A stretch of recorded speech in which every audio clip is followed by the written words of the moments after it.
Good afternoon.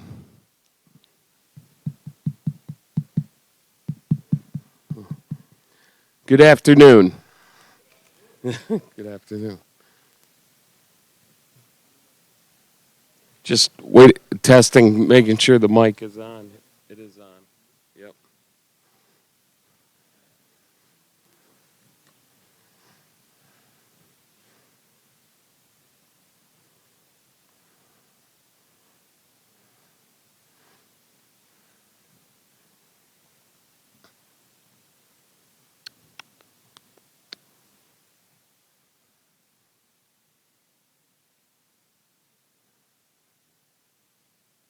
Test.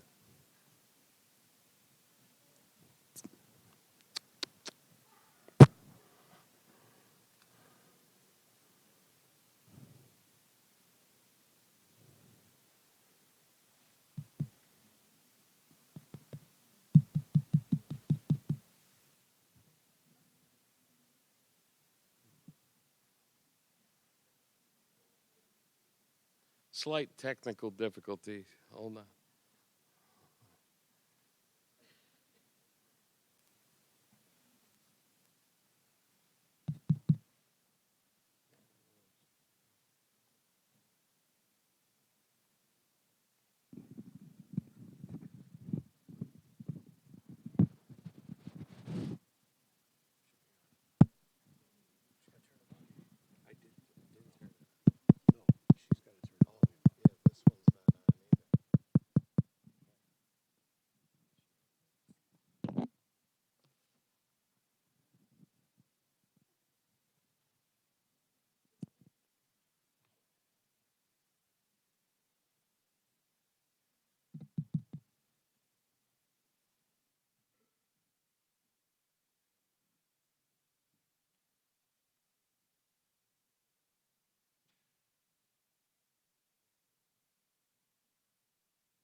Test.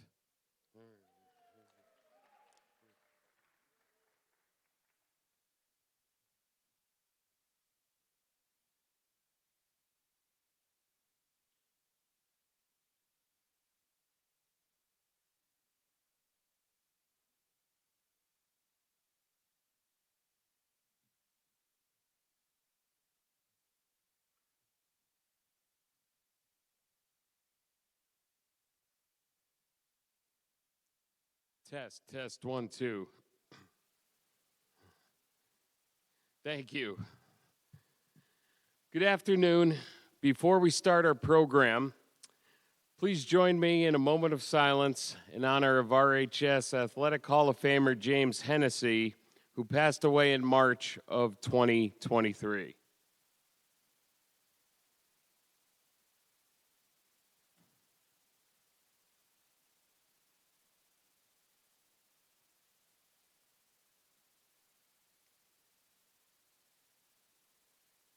Thank you. As is customary with events of this size, it is mandatory to read the following emergency protocol statement.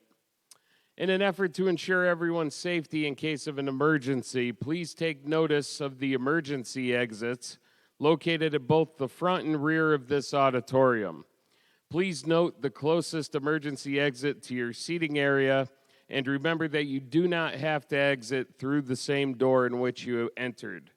To report an emergency, please dial 911, and in the event of an emergency, please follow the instructions of emergency personnel and officials at this event.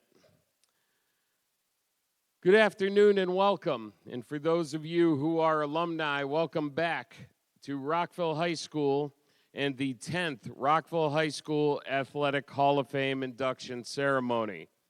I am Scott Smith, Chair of the Hall of Fame Committee, and I want to thank you for taking the time to be with us this afternoon as we honor and celebrate those that have contributed significantly to the rich history of the Rockville High School athletics program. Prior to the introduction of our 10th induction class, I would like to recognize the Hall of Fame award recipients and members of the Hall of Fame who are here with us this afternoon taking part in our Hall of Fame entrance ceremony.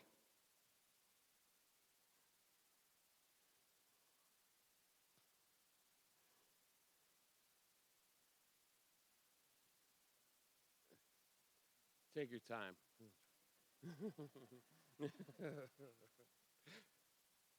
That's good.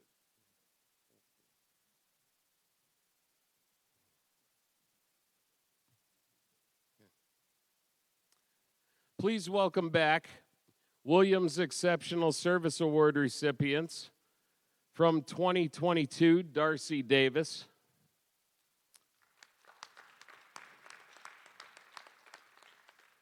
And from 2021-22, Dr. Ellen Marmer.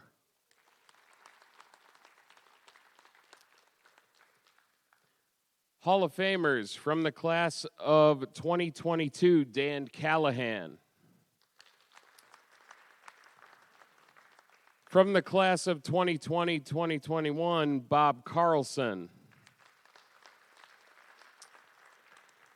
From the class of 2017, Bill DiPietro Corrente. Also from the class of 2017, Steve Emerson. From the class of 2016, Jim Kelly. From the inaugural class of 2013, Jim Martello. From the class of 2018, Skip Olander. From the class of 2015, Diane Schaefer-Smith. From the class of 2020-2021, David Smith. And from the class of 2014, Art Wheelock. A round of applause, please, for these members of the Rockville High School Athletic Hall of Fame family. And now to introduce the 6 members of our 10th Hall of Fame induction class and their presenters for today's ceremony. Our first Hall of Fame inductee, who unfortunately could not be with us today, but we will still be recognizing him, from the class of 1997, Gregory Walniak.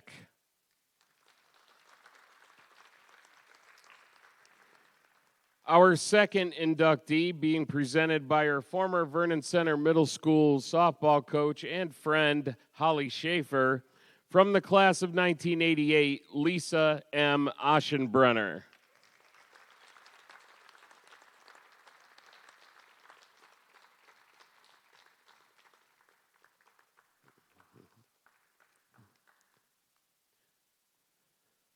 Our third inductee being presented by one of her former athletes, Jennifer Conway Ward, from the class of 1974 and former girls tennis coach from 1998 through 2022, Carol D. Hartman.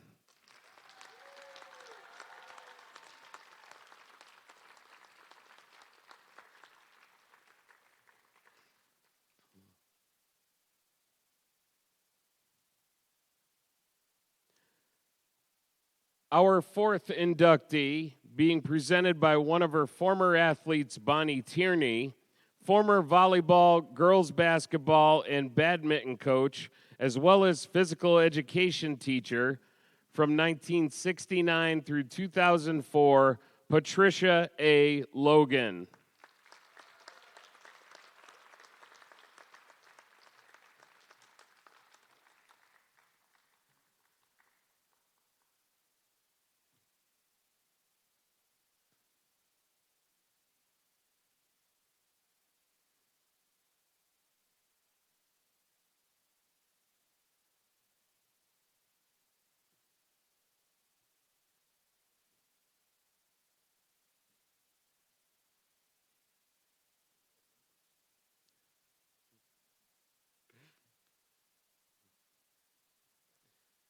Our fifth inductee being presented by his sister, Carrie Vizone, from the class of 1996, James M. Sutherland IV.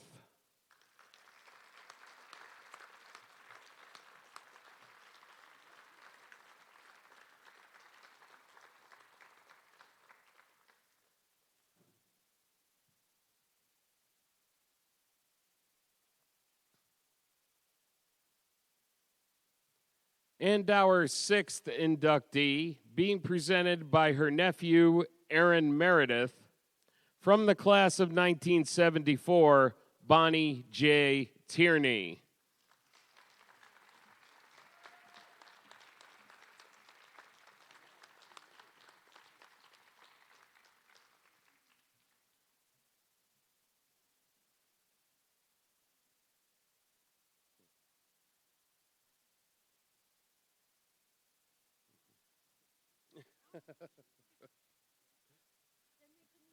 Bonnie is pulling double duty today for us. Ladies and gentlemen, the members of the 10th induction class of Rockville High School Athletic Hall of Fame. Don't fall off.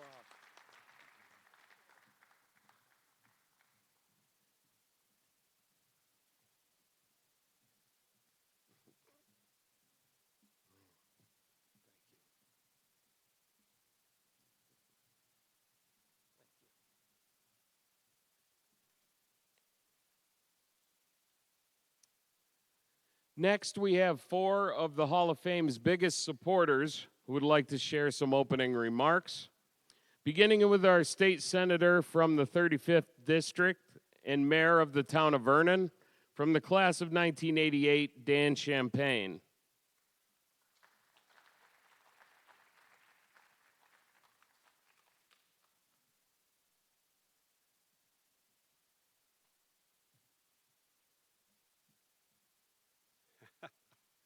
That's former state senator, down to one job.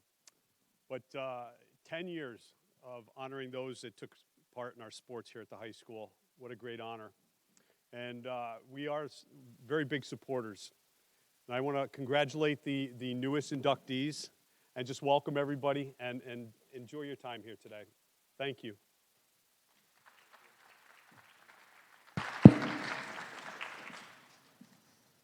Thank you, Mr. Mayor. Next, Superintendent of Schools for the town of Vernon, Dr. Joseph McCary.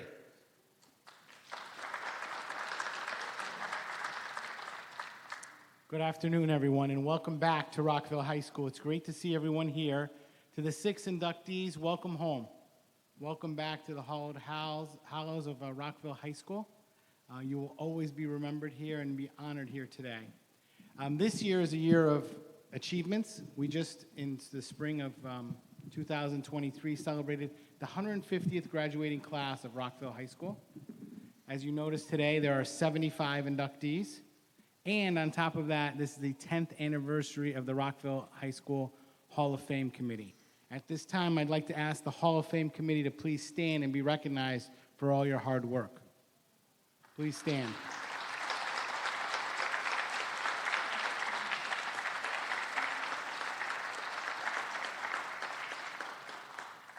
Thank you for what you do for the Rockville High School community, and congratulations to the inductees and their families, and welcome home. Thank you.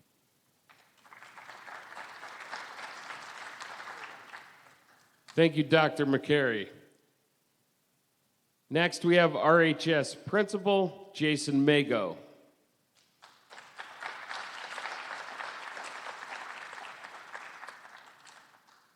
Good afternoon, everybody.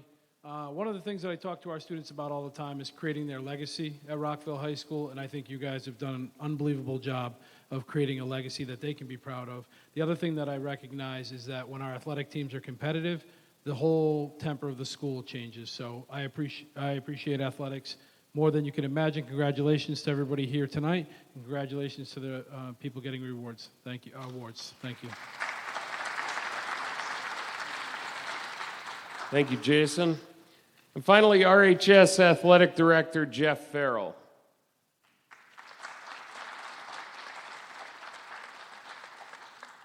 Thank you. Good afternoon, everybody. I just want to take a quick moment just to thank our committee here. They put in a lot of work, and they've been doing this, for 10 years now. This Hall of Fame is really a source of pride for our school and for our athletic program. So thank you to the committee. Congratulations to this year's inductees. This is a special class for me because this is the first class that has an inductee who I was able to work with for Carol. So congratulations, Carol, and congratulations to everybody else. Thank you. Thank you, Jeff. In the fall of 2011, which really doesn't seem like it was that long ago, Steve Phelps, Rockville's athletic director at that time, put in motion a plan to start a Hall of Fame here at Rockville High School.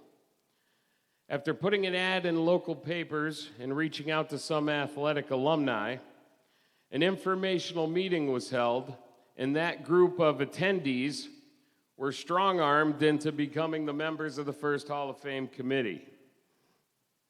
This dedicated group, made up of RHS coaches, former athletes, alumni, local media, and community members, worked diligently for 2 years creating policies, procedures, and bylaws which provided the foundation for an athletic Hall of Fame which had its first induction ceremony in June of 2013. As it is stated in the bylaws, the purpose of the Rockville High School Athletic Hall of Fame is to recognize and honor those former athletes, coaches, and administrators who have distinguished themselves through outstanding contributions to the Rockville High School athletic program. Recognition may be given in the form of the John R. Williams Jr. Exceptional Service Award or consideration for possible Hall of Fame induction, the highest individual honor an athletic institution can bestow upon any individual. Including today, our 10th induction class, 81 individuals representing 20 sports and spanning 8 decades from the 1930s to the 2000s have been selected as Hall of Famers, along with 4 others who were honored for their extreme dedication to Rockville athletics by being presented with the Williams Exceptional Service Award. Before leaving here today, or the next time you return to RHS, please be sure to visit the Hall of Fame's permanent display area, which is located in the foyer outside of the main entrance to the gymnasium. There you will see individual picture plaques representing all 75 of our current Hall of Famers, as well as large framed photos of the first 9 induction classes, all prominently displayed. Newly added this summer is our prestigious Williams Exceptional Service Award display wall, which will, under its silver keystone banner, soon display individual plaques, each listing the names and details of our 4 previous award recipients. This Hall of Fame showcase area has been made possible through the tremendous support from Superintendent of Schools Dr. Joseph McCary, the RHS administration, Vernon Board of Education maintainers, and very generous donations collected over the years from our many Hall of Fame contributors, including those who are listed in your programs today. These displays will forever serve as a reminder of the history and tradition of Rockville athletics, and may even help inspire the Ram athletes, coaches, and staff of today to excel, achieve, and one day have their own plaque hanging on one of those esteemed walls. And now let's move on to the main reason we are all here today, the formal induction of the members of the class of 2023 into the Rockville High School Athletic Hall of Fame. Serving as our Master of Ceremonies once again this afternoon, longtime RHS teacher and coach, the voice of the RHS Athletic Hall of Fame, Hall of Famer, Mr. David Smith.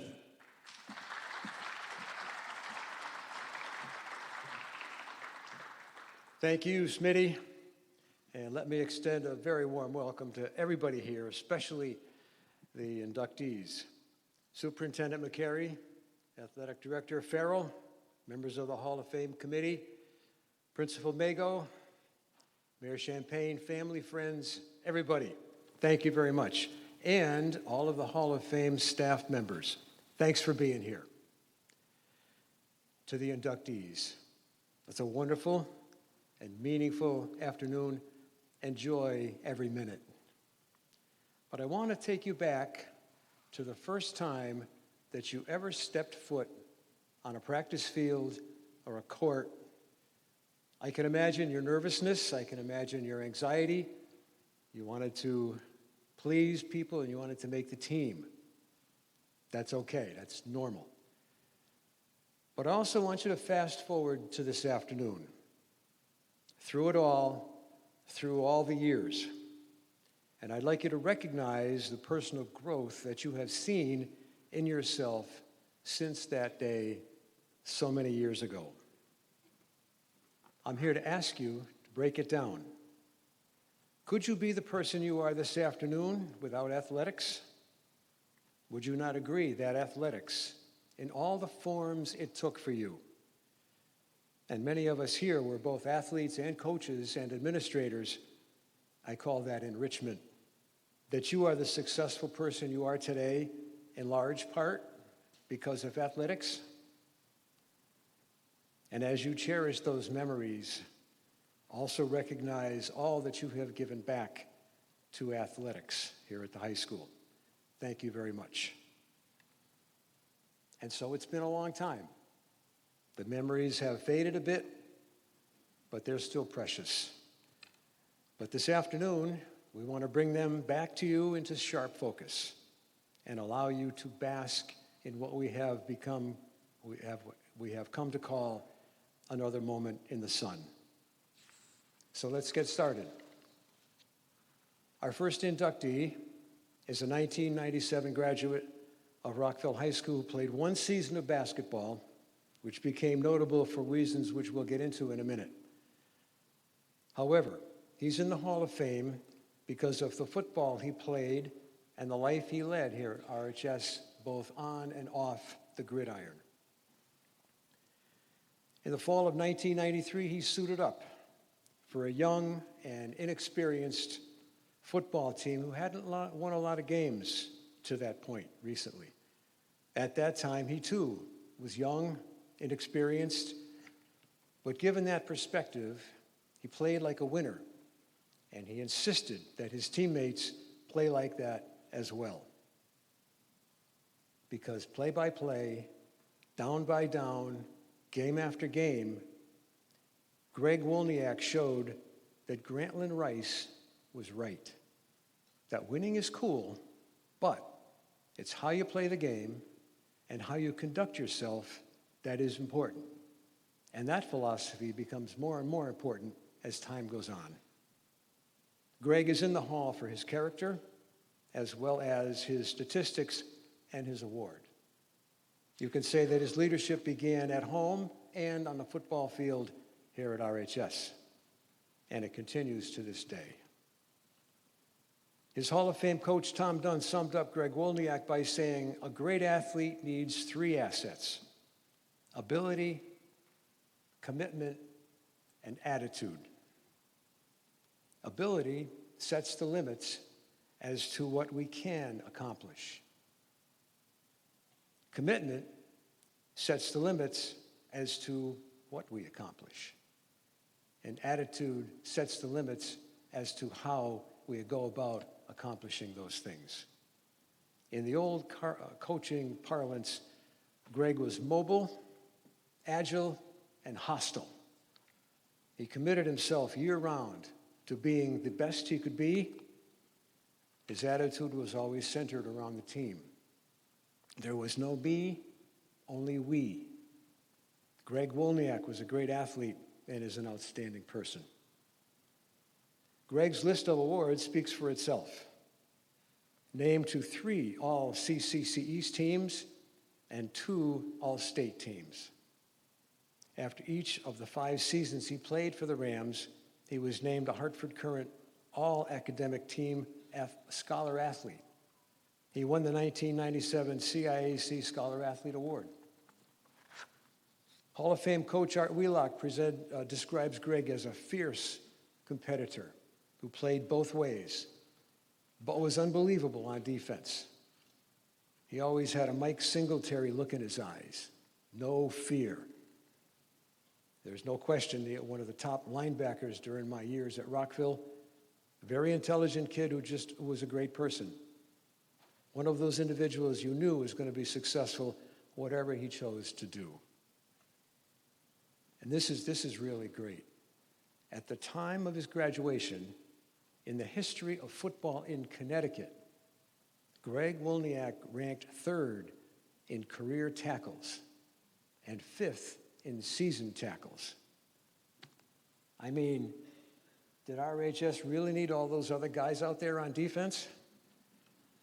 In the words of Hall of Fame coach Tom Dunn, he understood that leadership is getting people to do what they don't want to do to earn and to accomplish what they want to accomplish.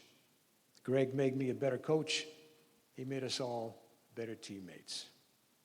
Unfortunately, Greg is not able to be here this afternoon, but that does not in any way diminish his welcome into the Rockville High School Athletic Hall of Fame. So accepting the induction plaque on Greg's behalf is Hall of Fame coach Art Wheelock.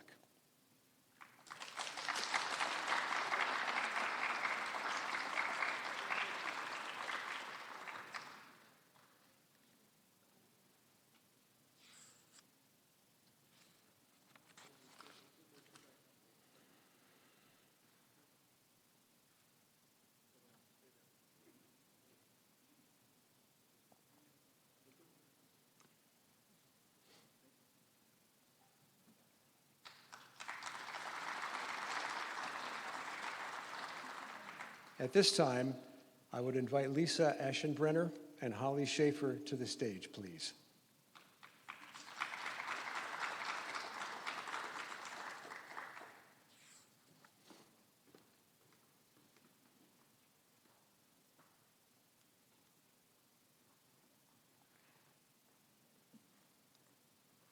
You could say that Lisa Aschenberger, a 1988 graduate of RHS, was born at the right time so that she could be in high school at the same time as the other talented women of her era. A natural athlete and a versatile performer, Lisa lettered in 3 sports: volleyball, basketball, and her main focus, softball. And you could also say that she was born at the right time to have played for some of the most successful coaches here at RHS. Versatile? What else would a talented and versatile athlete do after school but play for the high school teams? Well, Lisa was no exception. She played volleyball for 3 seasons, basketball for 4 seasons, and softball for 4 seasons.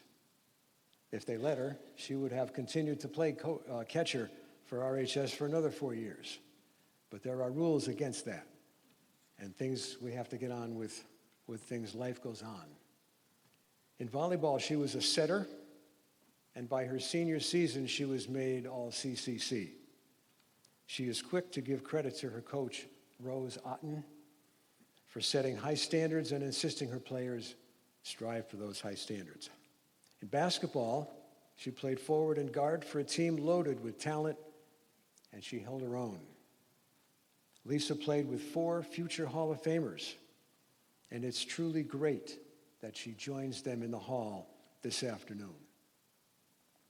During her 4 years on the court, her teams won 20 games twice, 2 CCC conference titles, and it must be noted, her coach, Hall of Famer Jim Martello, now has 5 former players in this Hall of Fame. But in softball, that's where she really excelled. As catcher, she was named to the All-CCC team 3 times. You only get 4 chances. She made 3 of them. As a junior and as a senior, her teams won 14 games each season with a conference record of 21-7 over those 2 years. But the very special moments came when she caught 2 no-hitters, both pitched by Hall of Famer Diane Schaefer-Smith. Together, they were an all-CCC battery. Special? You bet. In their senior season, the softball team was seeded 10th in the CIAC Class AA tournament, and without any starting seniors in her junior season, they won their first tournament game in 8 years. So here now to present Lisa is her very good friend, Holly Schaefer. Holly? Thank you.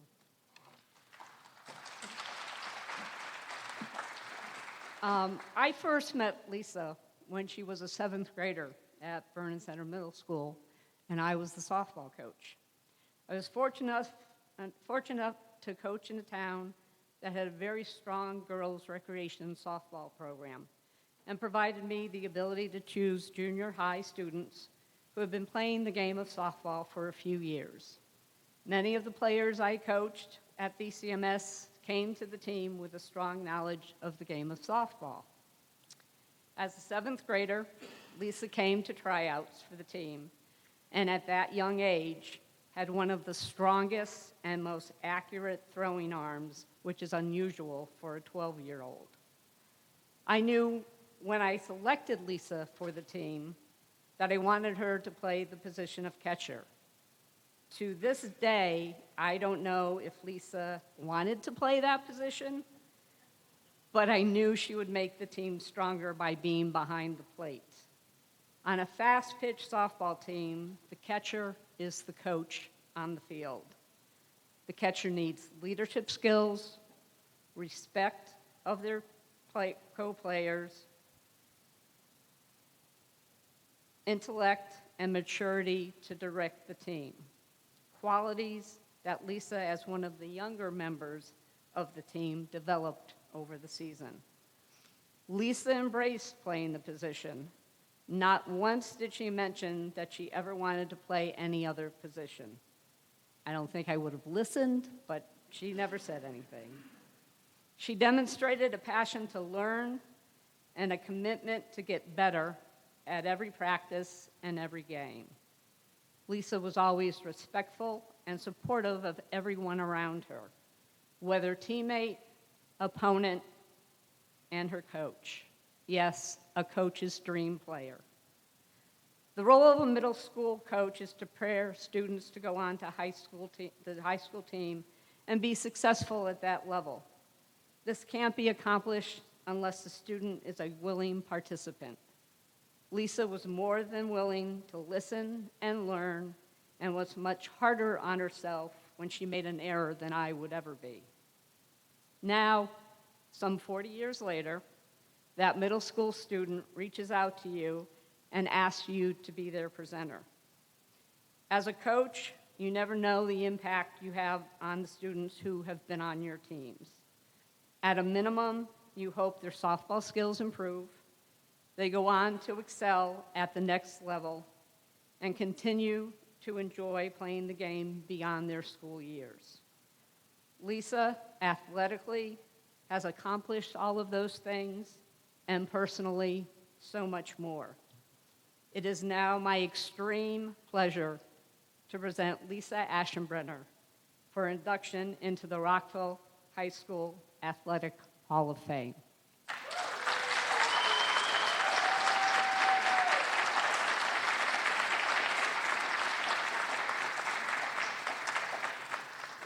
Okay, wow. Would I ever imagine being here, standing here, receiving such an amazing award? No. Holly, thank you for accepting the offer or the plea to introduce me, and wow. I remember from those days you saying, we need somebody to catch, and I was like, sure, why not? I did not know that was your plan. I guess that's what great coaches do, right? You know, at Rockville High School, through Dave, you were right. We have amazing coaches that really guided us through the years with, you know, Mr. Martello, Mr. Wheelock, you guys in the basketball area. That wasn't my strongest sport, but you know, it was family on the court trying to support each other, and we made great accomplishments doing that, and I appreciate your guidance. High school's not always easy. You run into challenges, and you were family for me. Thank you to Rose Otten for volleyball. I didn't know anything about volleyball. I started off in the soccer, trying out for soccer freshman year. I remember my brother and I got horrible hay fever, so I didn't miss most of the practice, and then got to practice. We were doing these wheelbarrow races. I remember Tiffany Conry threw me over the finish line and ended up snapping my finger, broke my finger, just because we were that competitive, right? We had a great class of athletes. You know, I wouldn't be here. Also, Holly, you mentioned about the recreation programs. There's people out there that really supported us. Mr. Wojciechowski, Mr. Comrie, Mr. Schaefer, and others as well. And also, of course, I wouldn't be here if I didn't have the support of my family. My father worked really hard to provide for us. Mom, you ended up being the one driving us around and being there to support us, and I really appreciate that, along with other family members as well, EA and John being there to support me, and other family members and neighbors, Mr. Kehoe, who had significant impact on me playing and trying to be confident in myself to be able to go out there and keep trying. Dave, athletics, some people don't understand why people are in athletics. They may have come from a background where they are maybe overseas, you know, had farms taken away from them during wars, and just didn't understand what athletics meant. It was just hard work that got you to places. Well, you do hard work in athletics, and you learn lessons of being committed, working hard, having each other's backs, being there for family, understanding each other. So, yes, I think athletics are very important. I don't know where I would be without them in my life. So, thank you.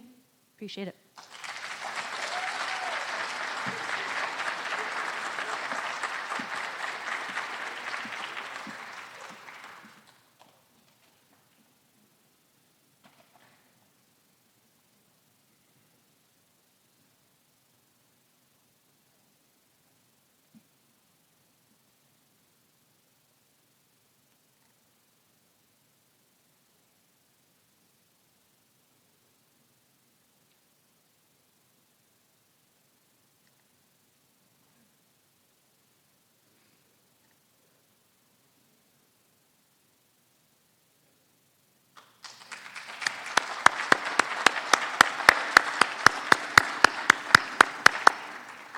At this time, I invite Carol Hartman and Jennifer Conway Ward to the stage, please.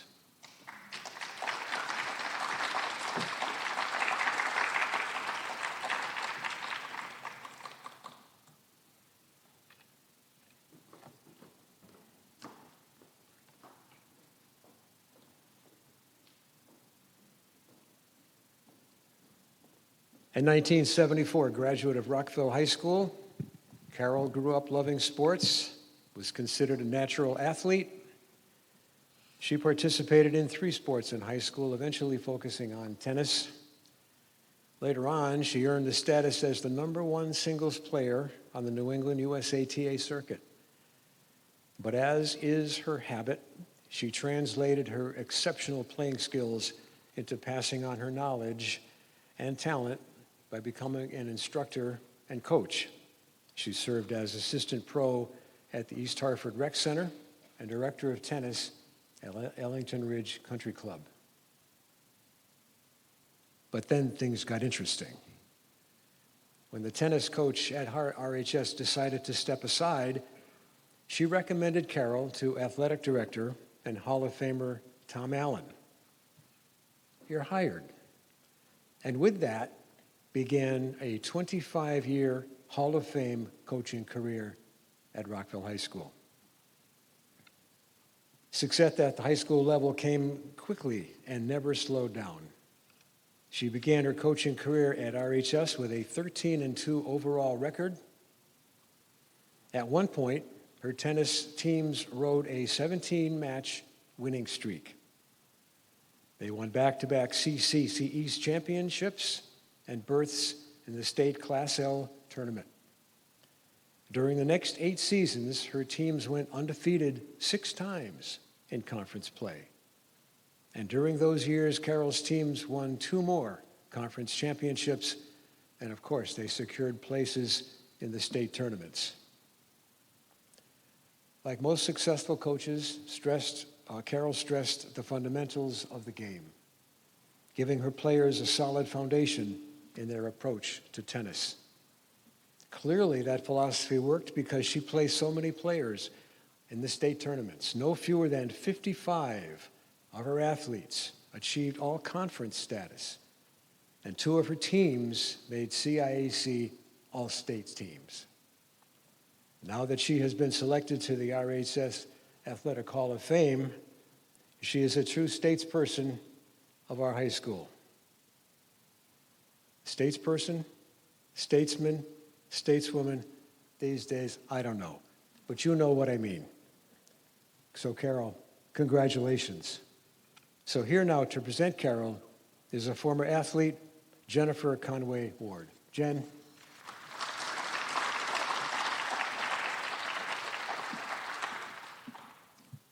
Good afternoon. Sit tight, because this should only take about 45 minutes. Just kidding, Smitty. I am Jennifer Conway Ward, a proud graduate of Rockville High School, class of 1990.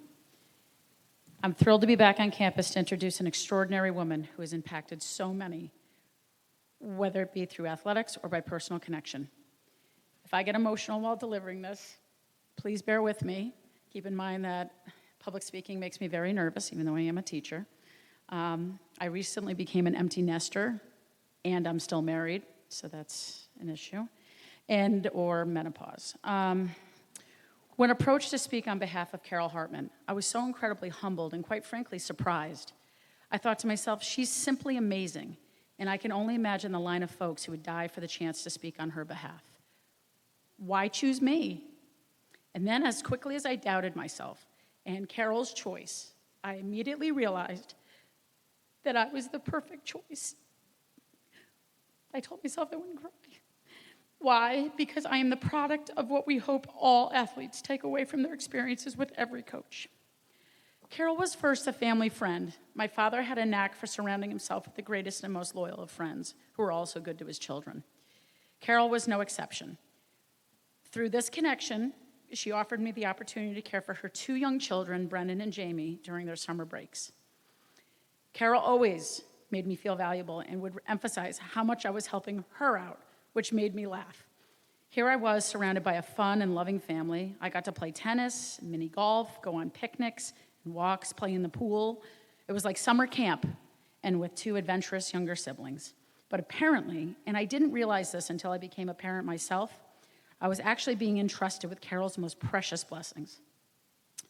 I thoroughly enjoyed every moment, and while simultaneously getting a front row seat to motherhood and quality character education, which was absolutely priceless. My senior year, I decided to take a step away from playing softball at RHS and thought I'd give tennis a try. Without realizing it at the time, I now know that the confidence it took to start a new sport my senior year came directly from Carol's influence. Tennis was not only a career for Carol, it was like a second language to her, and she offered to give me private lessons to get me ready for the spring tryout. She had a lot of work to do and not a lot of time to do it. Yes, I learned what a volley was, where the deuce and ad courts were, the difference between a first and second serve. She taught me the things I needed to know in order to move through a match and to hopefully not embarrass myself or Carol, and also convince the coach that I was a decent enough player to make the squad as a new player. Not only did I make the varsity tennis team my senior year, my partner and I made it to postseason play. Only 1 round, but we made it. Carol made that happen. Although the wins and losses are a blur, it's the stuff that's not in a tennis instructor's manual that I learned from Carol.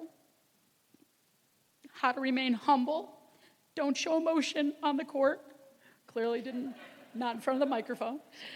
Be kind and respectful to your opponents, celebrate wins, but more importantly, learn from your losses. And always, always have fun. Carol's influence through our family connections, being a caregiver to her children, and the honor of getting to be one of her athletes, created lasting impressions that have helped me pave my future. At a time in my personal life when I truly needed it the most, I am grateful to have had a very strong, kind, thoughtful, honest, hardworking, nurturing, and resilient female to hold me accountable and to lead me by example. Carol was so giving of her time and treasures, as even when I went off to college, she would send me little gifts to let me know she was thinking of me. She sent me this beautiful necklace my freshman year of college that I still have and I still wear, along with a pair of tennis sneakers. Sorry, Carol, I have the necklace, but I do not have the sneakers. It is among her extraordinary influence that brings me here 32 years later, as I've become a mother, a coach, a physical education teacher, and an adult tennis player. Carol shared herself with me and so many others, and I'm not entirely sure that she has any idea of what a profound impact she makes on those around her. She has and will continue to work her magic with her beautiful grandchildren, Maggie, Olivia, and India. They will without a doubt be amazing humans, just like their. It is now my pleasure to present Carol Hartman for induction into the Rockville High School Athletic Hall of Fame.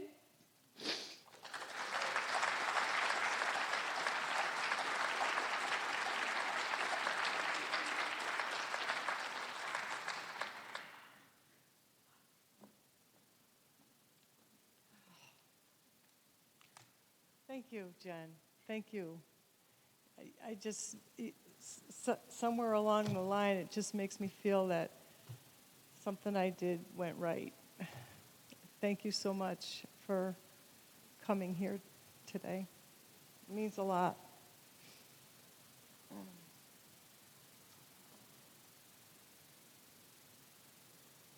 Oh, my goodness. Gosh.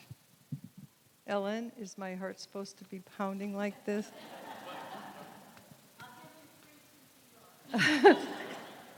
Okay, that's why you're here.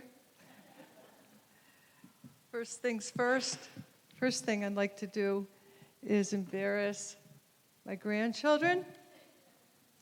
I'd like to say hi, Maggie.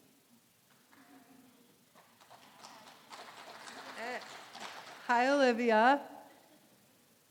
And hi, Olivia's softball friend, Maya. Thank you guys for coming. Congratulations. Is this good? Congratulations to my fellow inductees today. If you told me back in 1974, while I was playing volleyball in my favorite gym teacher's class, Miss Logan, that in 50 years, both Pat and I would be inducted on the same day into some futuristic Hall of Fame, I think we both would have looked at each other and had a little chuckle. And then you add my teammate Bonnie Tierney, and it truly becomes even more unbelievable. And on top of that, you add my Marmers teammate Lisa Aschenbrenner. It just makes me feel very fortunate to be inducted into this 10th class. I'm going to remember this moment.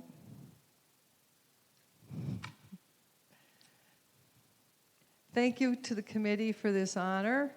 I'm absolutely thrilled to be in the Rockville High School Hall of Fame.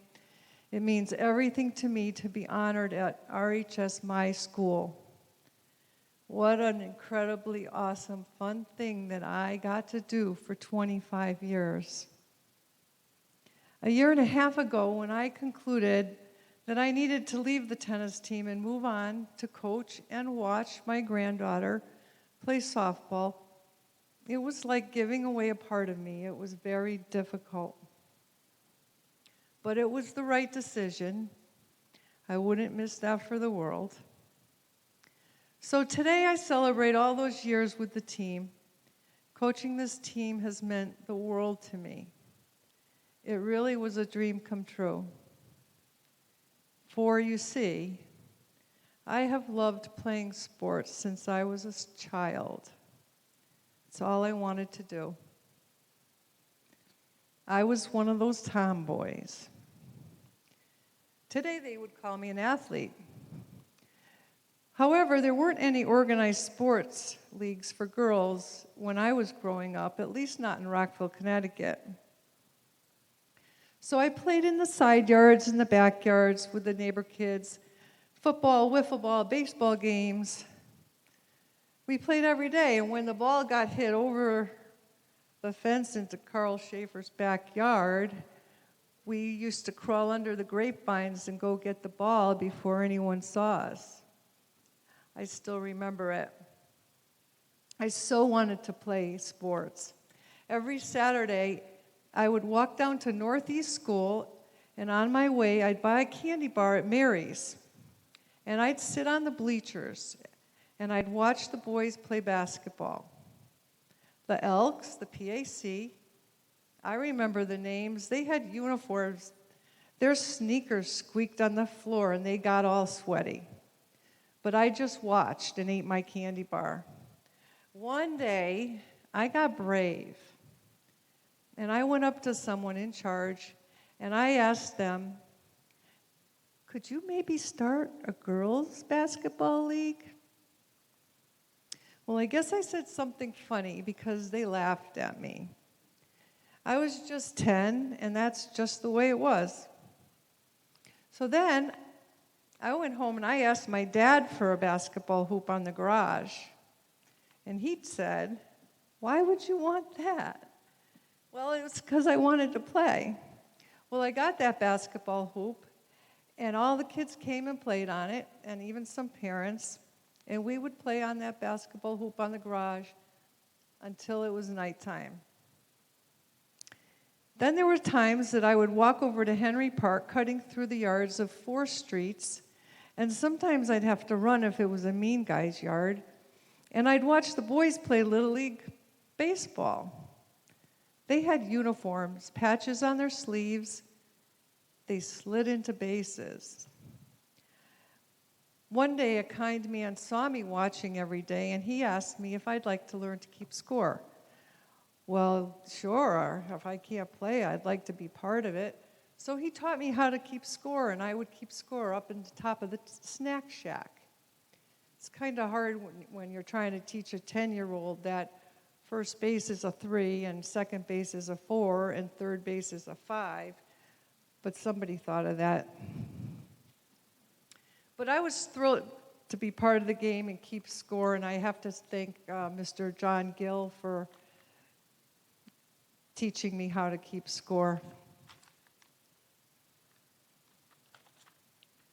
Finally, in 9th grade at Sykes, I found out that they had a club for girls to play sports. It was called the Girls Athletic Activities Club. Sports for girls after school. I was so excited. I couldn't believe they had such a thing. I signed up for everything. I couldn't wait to play. I played volleyball, basketball, soccer, archery. Just wanted to play. I played on the high school basketball team. We had blue shorts and white sleeveless shirts with no name on them. Our softball field was played on the grass out in back of the baseball field where the porta potty is now, and we had to bring out our own bases to make our own field. But then, senior year, they took away the girls' sports because of double sessions. Title IX had started, but it really took off slow, and they did take away the girls' sports. So I didn't get to play. However, after high school, I played a lot of sports. Softball on the incredible, invincible, irrestructible 19 out of 20 season champion wins Marmers.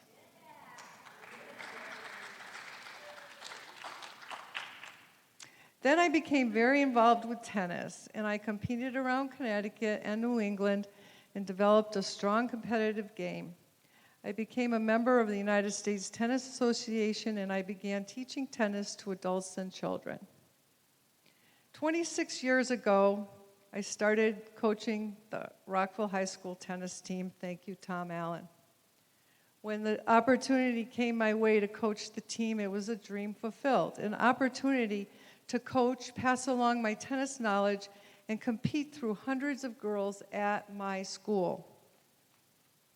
Pretty sure any coach in this room will tell you that they coached because they loved their sport, loved their players, loved leading them, loved competing with them, loved winning, and knew just what to say when they lost. And they will tell you how much their players meant to them. And at times it may have felt that we cared more than they did. They really become your kids. I have seen many changes over the years to 2.5 generations, hairstyles, clothing, songs, attitudes, and commitments. But there is one thing that has not changed, not one bit. Every single class of these girls has one common denominator. The most important thing in their life, their senior year, is the prom.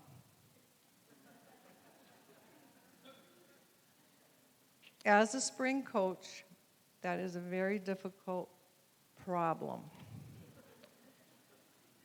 I had the wonderful experience to be able to coach my daughter, Jamie, and my granddaughter, India.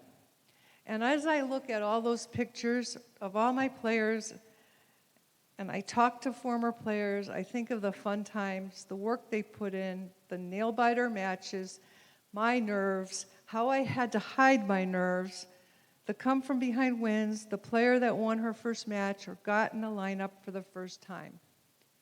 Taking a complete beginner to a competitive player. I love competing and I love winning. My softball teammates will attest to that.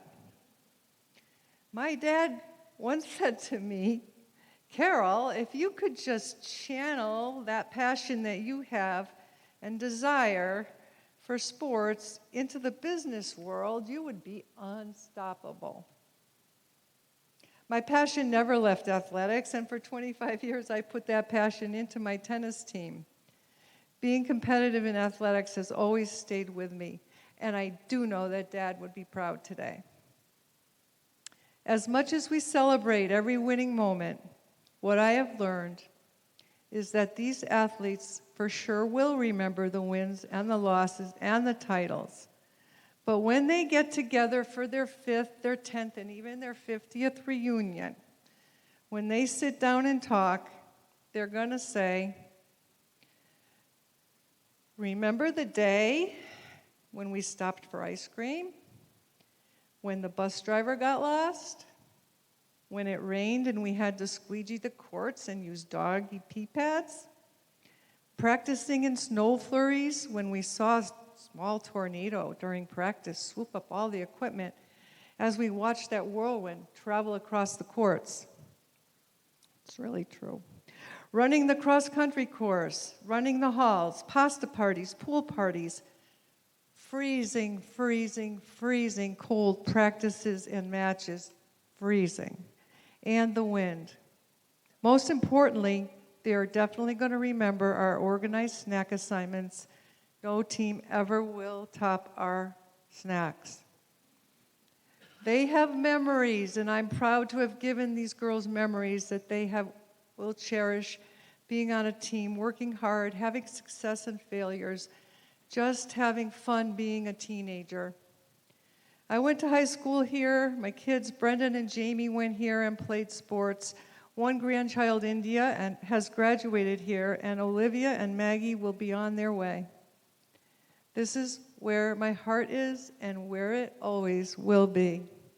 I've been so rewarded by giving these athletes the game of tennis and the spirit of competition, but I am more rewarded by what they have given to me, the chance to be their coach. I am honored, and I am forever dedicated and thankful I got to play.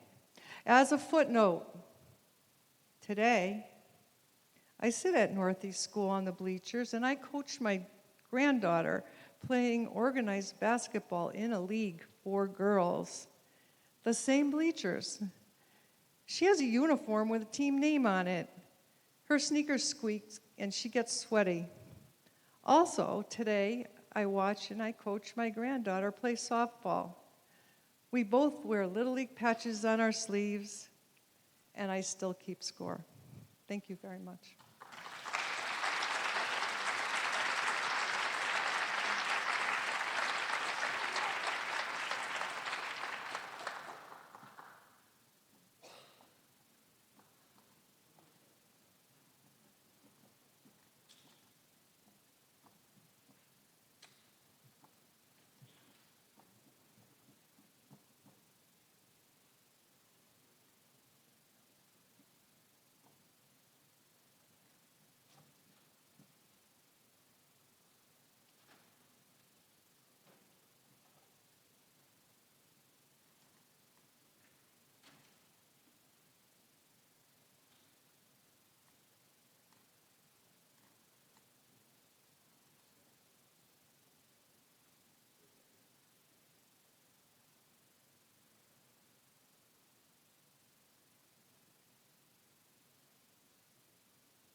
So, listening to Carol's speech, I'm over there thinking whether it's a toast at a wedding reception or an acceptance speech, the best ones come right out of your heart.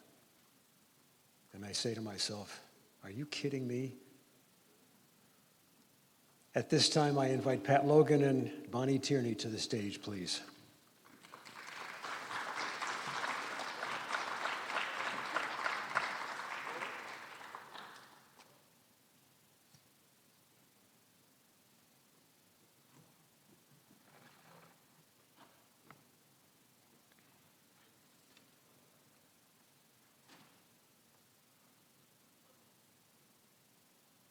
Our next inductee holds the honorable distinction of being one of the longest-serving athletic staff members ever at RHS.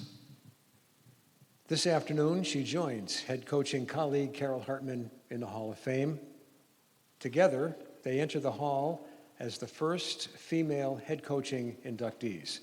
You both are in excellent company.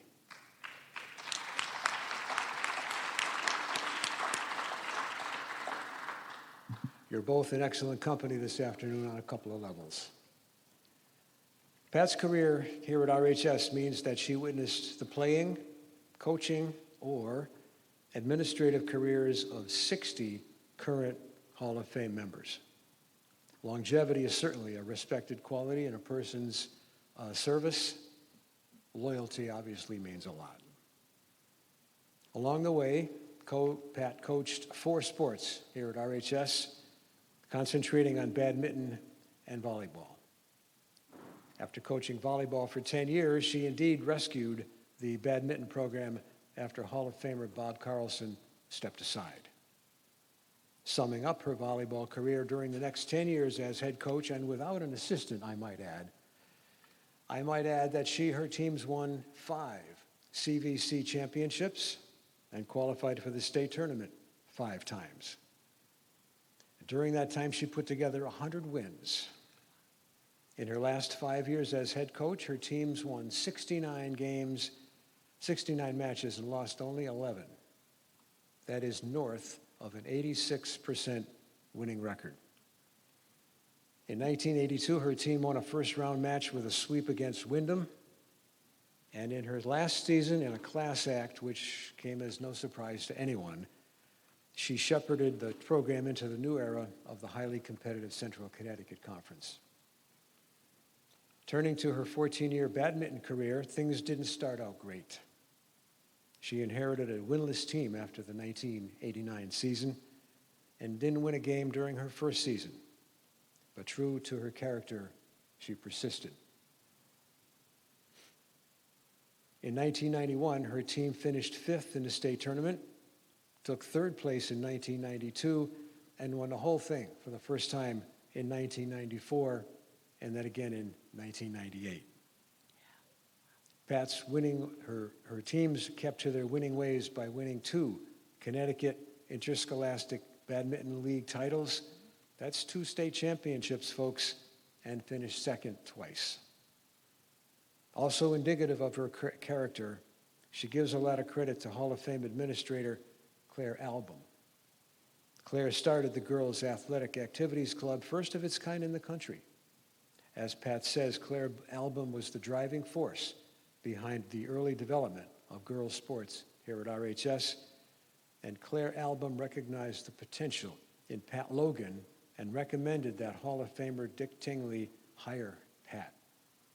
He did, and Pat is here today to join Claire Album in the RHS Athletic Hall of Fame. And on a personal note, I think that nugget and Pat and Carol going in together elevates today's induction ceremony to a special level. So here now to present Pat is a former athlete, Bonnie Tierney. Bonnie. Amazing. When I sat down to write my comments about Coach Logan, I thought it would be easy, but it became increasingly apparent how words really matter, especially for someone who's my gym teacher and high school coach 50 years ago. Like you, Carol, if someone had told me 50 years ago that I would be standing here with Miss Logan, Coach Logan, in the auditorium, my gym teacher, I would have said, "You're crazy." I'm very blunt. I wouldn't have said anything else but "you're crazy." Well, here I am today to talk about the impact Coach Logan has made on an estimated 8,000 plus women over the span of her 35-year teaching career. Now, let me remind you that math is not my forte, so you can ask me later out there how I derived at those numbers. The other day on Facebook, I saw a post written by a community member who simply inquired why a teacher from East Hampton, Connecticut, and no, it wasn't you, but they had put out a wish list of supplies they needed. Then I remembered the struggle was real for teachers back in 1969, too, when I first met Coach Logan in my sophomore year. At the time, I didn't know that was her very first year teaching at RHS, the second year of her career. I witnessed firsthand the behind-the-scenes struggles because I was the president of the Girls Athletics Activities Club. There were equipment issues.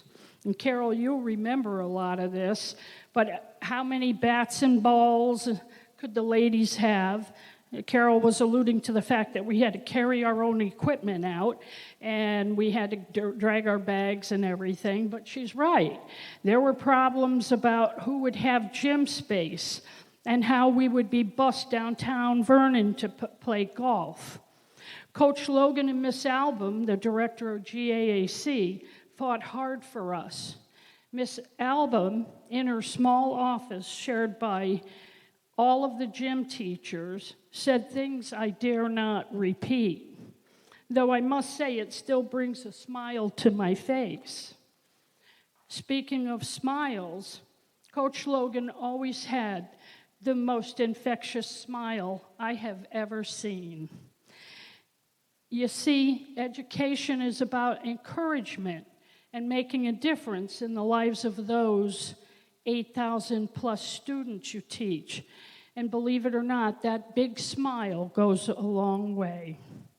Over the years, one of my happiest moments in life, I remember Coach Logan in this particular event I want to share. Our golf team was at Vernon's Par 3 golf place downtown, at little golf place, if they're still there. I think they're still there. We were playing 9 holes. And in my normal fashion, while on the 6th tee, I smacked the golf ball with all my power and watched as it sailed over to the greens. In a hurry to get there, I grabbed my golf bag and I took off. I lost contact with the ball. And when I approached the green, I looked for it. The other players had already found their ball. Standing a bit away from the hole was Coach Logan and Miss Pepper Hitchcock. She was also a teacher at the school. Both were smiling as I frantically looked around for my ball, when suddenly Miss Hitchcock raises her hand high in the, her arm high in the air, and she's pointing to the cup where the flag was, and they're smiling. And I look, I couldn't believe it. I had gotten my first hole-in-one. And that big smile, what I remember most was what brought me the most joy was not the hole-in-one, but rather Coach Logan's smile from ear to ear over my own amazement.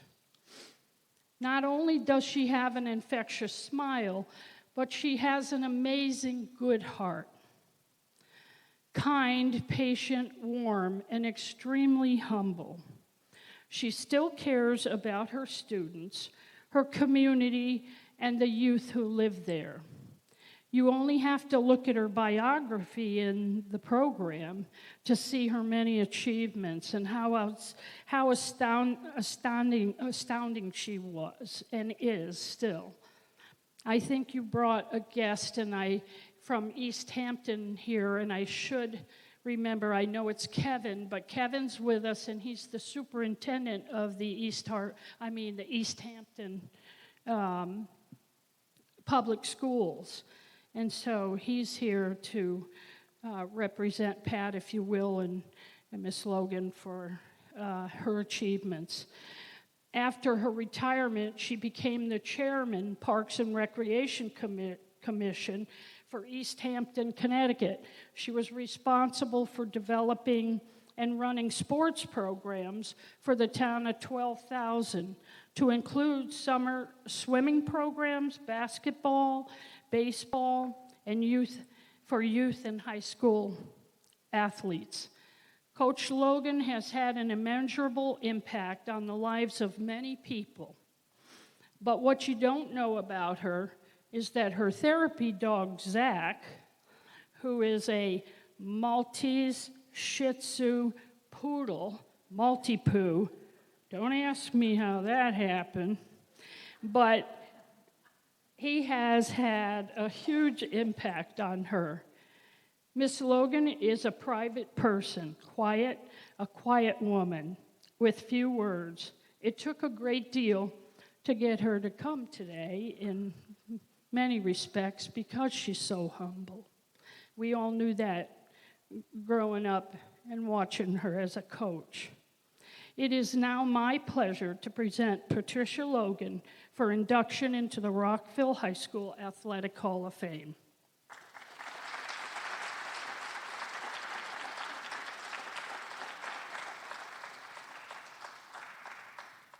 Wow. Bonnie didn't share that with me before. She wouldn't let me read it. After 50 years, she's quite the person. When she's inducted, you'll hear a lot about her also. I want just a little sidelight.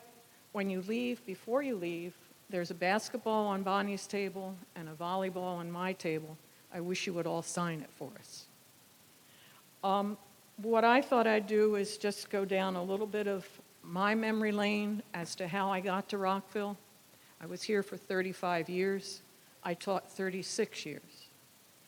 My mother, an elementary school teacher for 38 years at Seabrook Elementary School in New Jersey, was my influence in becoming a teacher.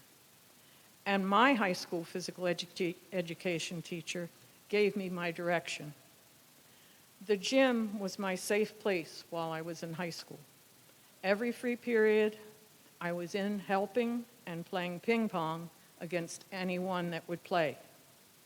After graduation from Trenton State College, I was hired at Delsea Regional High School in New Jersey. The program was the same as in most high schools then, just team sports. One day, our athletic director came to us and asked if anyone would be interested to go to an all-day workshop involving lifetime sports. Lifetime sports? They all looked at each other and said, "What's that?" What a concept. I was so excited and was the only volunteer. There I met Claire Album. She was traveling all over the United States presenting the concept of incorporating bowling, golf, tennis, ping pong, shuffleboard, badminton, and even archery into our gym classes. After the workshop ended, I approached her and said, "If there's ever an opening at Rockville High School, I'd like to be considered." She said she would, and that was that. I figured that was that. A couple of months later, I received a call, and up I came for an interview. The interview happened to be in her office, in the back room, and that was it. We met in the back room right when I arrived. We interviewed, and then I went back to Connecticut. But that's how I got here. The phone rang. "Would you like to teach at Rockville High School?" And I said yes, much to my mother's upset. She really wanted me to stay in New Jersey. Most of the activities that I taught were first introduced through the GAAC, which was the Girls Athletic Activities Club. So many girls were involved. I remember the bowling group. I was down at the bowling lanes waiting for them to arrive, and so many came, we filled up Vernon Lanes. And then came golf. A busload would arrive at Golfland. What fun that was for everyone. Then came coaching. What a joy it was working with so many talented athletes.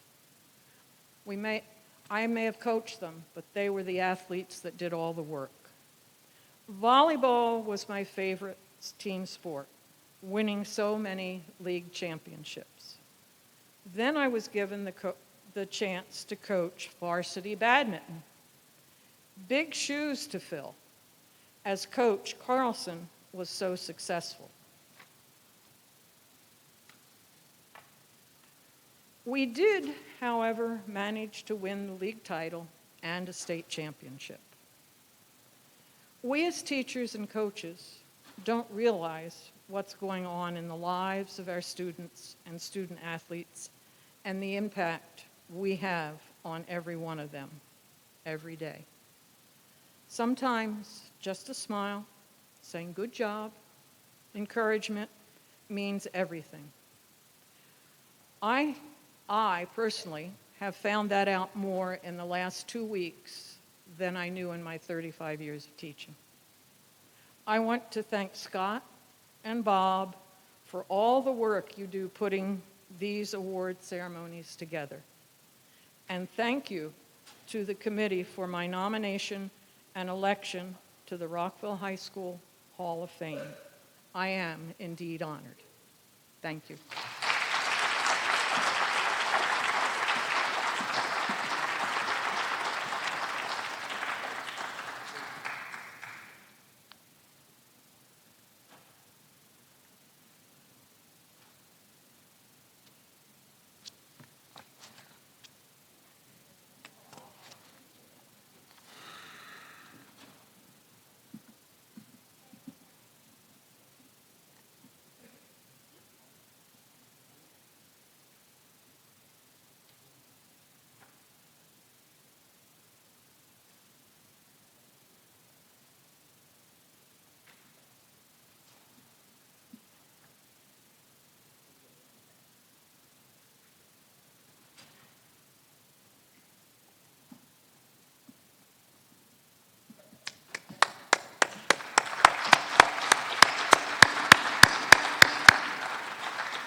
At this time, I invite Jamie Sutherland and his sister, Carrie Vizone, to the stage, please.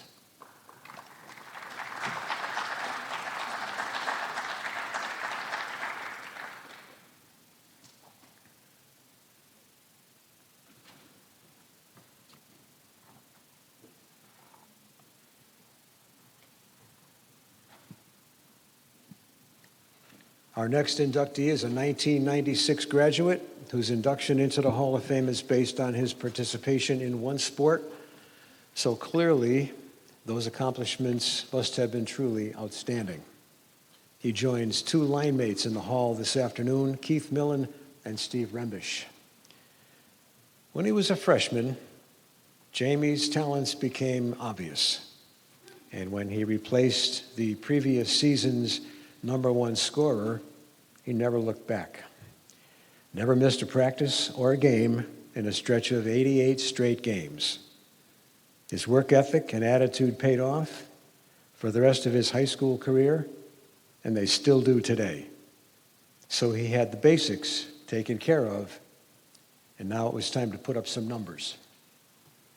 So you ask, what are those numbers he put up? Well, as a sophomore and as a junior, Jamie made All-State in Division II. Upon completing the regular season in his senior year, he was named First Team Division I All-State Center. He was the only player selected east of the river. By the end of his high school career, Jamie set RHS hockey program records in goals with 96, assists with 100, and points with 196. And as a senior, he tied the record for goals in a season with 35. But the story does not end there. There is the state tournament after his junior year. That tournament. RHS starts out the season 1-5, but then they caught fire. In the end, they won the D2 state championship. First try, first championship, 1-for-1. Highlights included that goal, the go-ahead goal against Conard with 4 minutes left in that game, in the semis, and the tying and go-ahead goals late in the third period to beat East Haven to bring the title home to RHS. Truly, all in all, a great Hall of Fame resume. So here now to present Jamie is his sister, Carrie Vizone. Carrie.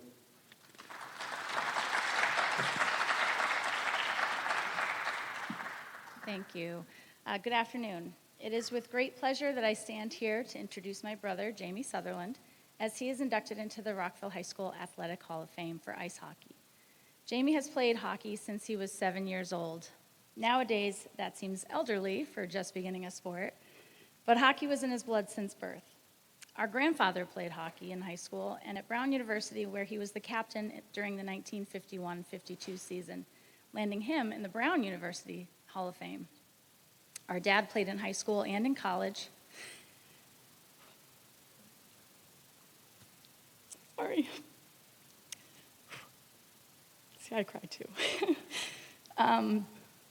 He played in college at Norwich University, coached high school and youth hockey, and continued playing in men's league for the remainder of his life. Even playing against, even playing against Gordie Howe in the 90s. So you can see how hockey was the sport Jamie was destined for. Neither our grandfather nor our dad is with us anymore. But I know they are both here today in spirit, watching over Jamie with immense pride. Okay, sorry. I spent my childhood in a hockey rink, whether it was for my brother's practices, our older brother Corey plays too, or for our dad's games. Our mom would be considered a very underpaid Uber driver these days from shuttling us everywhere, and she was definitely Jamie's biggest fan. Though I complained about being at a rink all the time when I was young, I learned to love and appreciate it. I had the pleasure of being the manager of the RHS hockey team in 1993-1994 season. I was so proud to tell everyone that my little brother was the Jamie Sutherland, and I became very skilled at carrying multiple sticks across the ice without falling. If Jamie wasn't playing hockey on the ice, he was always playing in the driveway or in the street, where I was often able to join in the fun. He skates with such finesse and has incredible stick handling ability as a result of his constant practicing. He was a force to be reckoned with back in high school. He knew, and still now knows, how to get the puck in the net. In true hockey player fashion, Jamie wouldn't let injuries keep him from playing. During one game his senior year, he fell and his own skate caught him on the inner thigh, slicing his leg open. He played through the injury after being patched up by our dad and ended up with seven or so stitches later that night. Heaven forbid he miss a minute of ice time. This actually happened on the night Jamie was being scouted by Quinnipiac. Good thing he didn't let a sliced thigh get in his way, as Jamie went on to play college at Quinnipiac, where I also managed the hockey team. If only we were a little bit younger and could be at Quinnipiac University now and be national champions. I remember stuffing envelopes with Coach Rand Pecknold when I was a sophomore in college and Jamie was a senior in high school. I came across Jamie's name as a player Rand wanted to recruit. It was pretty cool. He played for 3 years in college, only stopping due to an injury that he couldn't ignore. Despite his college career-ending injury, Jamie bounced back and has continued to play as an adult. He keeps finding ways to win championships and get hurt, even in his advanced age. Jamie built some strong relationships on the ice. I reached out to a few of Jamie's former teammates and friends from both youth hockey and RHS, and they were happy to share some memories. Because you don't want to be here all day, I'll only share two. Keith Millen, a teammate of Jamie's from youth hockey through their state championship in 1995, as well as another member of the RHS Athletic Hall of Fame, said, "I'm pretty sure everyone wanted to be on Jamie's line in high school. He wasn't the biggest, strongest, or fastest player, but his determination to win and his hockey IQ were what separated him from the rest. He would always make the right play and knew where his teammates were at all times. He made everyone around him better." Mike Soderlund, another youth hockey and RHS teammate, said, "Jamie and I skated together for much of our youth. We had some really good teams. We were the first team to beat Hamden youth hockey from east of the river. By the time we got to high school, Jamie and I knew where each other would be on the ice. Sometimes I wouldn't even look where I was passing, as I knew Jamie would be exactly where he was supposed to be. I racked up a lot of easy assists, as he was quite the goal scorer as well. Get the puck to Jamie, and he will find a way to put it in the net. We ended up winning lots of games, being led by Jamie, including the state championship." Mike continued, "He was a leader on the ice as well as off the ice back then. I'm very happy to see this hasn't changed. Congratulations on being inducted into the Hall of Fame, Jamie." Jamie, we are all so proud of you. I continue to love watching you play. It is now my pleasure to present Jamie Sutherland, my brother, for induction into the Rockville High School Athletic Hall of Fame. It is so well deserved. Thank you.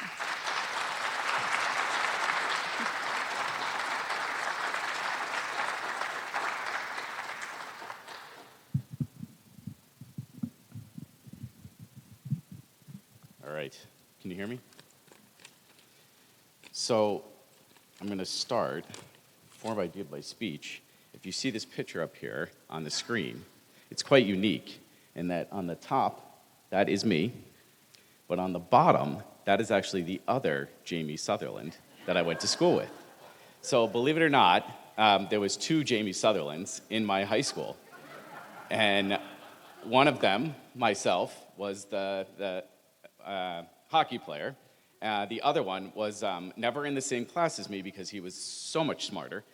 He was the math whiz. So I can say he was always on the math team in the math debate, and I was always the hockey player. But yes, there was 2 Jamie Sutherlands, randomly enough. So I wanted to at least call that out. I don't know if you have another picture to put it up. No, I'm just kidding. So it's humbling and an honor to be here receiving this award today. I want to thank Bob Carlson for nominating me and the entire selection committee with accepting my nomination. High school sports are a privilege. It's a privilege like no other, where sports and other activities such as hockey, baseball, football, volleyball, badminton, softball, gymnastics, basketball, and tennis truly are an extension of the classroom. It is on the ice where young people, like me, gain valuable lessons such as teamwork, self-confidence, hard work, sportsmanship, and self-discipline that have impacted me positively throughout life. These valuable life lessons are what make high school sports special and unique. For me, high school sports are about individuals working together for the betterment of the team, their school, and their community. As an inductee into the Hall of Fame, I could only hope that my achievements and actions in life have made a difference in the lives of others. Throughout my years of involvement in hockey, I had the pleasure to be coached by and supported by many gifted athletes. My achievements would not have been possible without the help of my parents, teammates, and coaches. To my parents, thank you for all the sacrifices you made for me growing up. I know it's not easy raising 3 crazy kids who enjoyed lots of sports. Dad, you are a great athlete, father, and coach. I'm grateful for all the life lessons you taught me, and above all, being a good and caring person. My dad is not able to be here today as he passed away in 2012. He was my inspiration not only as an athlete, but as an amazing human, father, and friend. Mom, I'm fortunate to have someone like you in my life that cared for me, my brother Corey, and my sister Carrie. You are the rock to lean on through the good times and the bad. I appreciate who you have helped me become as an adult, a son, and a father. Your guidance and wisdom helped prepare me for life and what lies ahead. To my brother Corey and my sister Carrie, thanks for putting up with me, all my travel and sports, and teaching me many life's valuable lessons. The opportunity to have 2 siblings that support you has always been something I leaned on. Your appreciation for my success, along with your own, was never overlooked. Thank you for always being there. To my high school colleagues who helped me accomplish these goals, I would be remiss without thanking them, including Keith Millen and Steve Rembish, who are fellow Hall of Fame members. Others that helped accomplish these goals, Mike Soderland, Eric Hertuck, Marty Curtis, Mike Bluestein, and many more.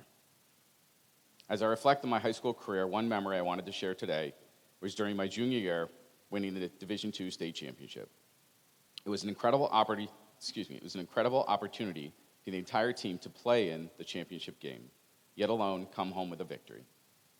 Scoring a goal in that game was an incredible moment for my high school career. However, what I truly remember is at the end of the game, sitting at center ice with my fellow teammates and taking it all in. What a game, what a season, and what a memory we will all have forever. I'm lucky to have my wife and children here today to support me. I look forward to sharing high school moments and memories with both of my kids. I love you all, and I'm very proud of you. Thank you very much.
This is a great afternoon, isn't it?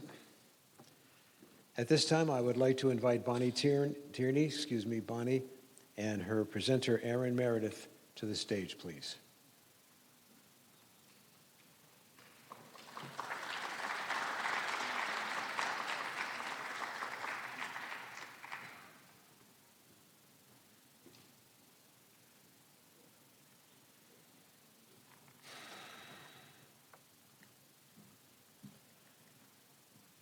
Our next inductee is yet another example of high school sports playing a vital role in a person's life development.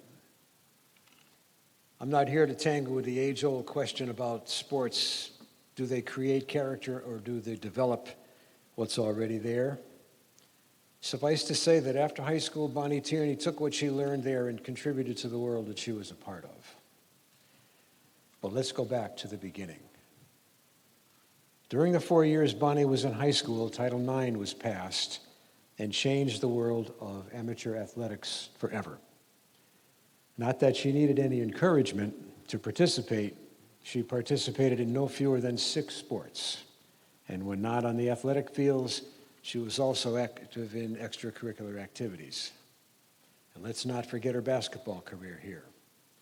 A member of 4 undefeated teams. That said, out of all the things she took part in, badminton became her specialty.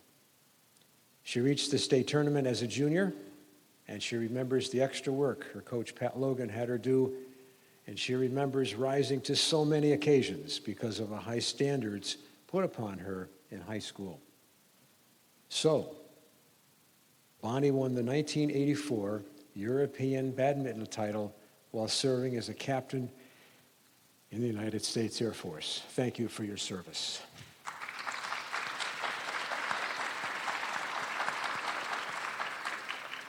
As a senior, she was voted the class's most athletic female and wore the coveted blue blazer. She served as president of the Girls Athletic Activities Club, and she recognizes the tremendous influence that Hall of Famer Claire Albom had on her, and even now that influence resonates. So, after serving her country, our country, for 19 years on active duty, and over 30 years of combined military and federal service, during which time she earned her degree in sociology, a master's in public administration, she looks back on all of that and still gives credits to her high school roots. Was she born with all that talent? Did sports create it, develop it?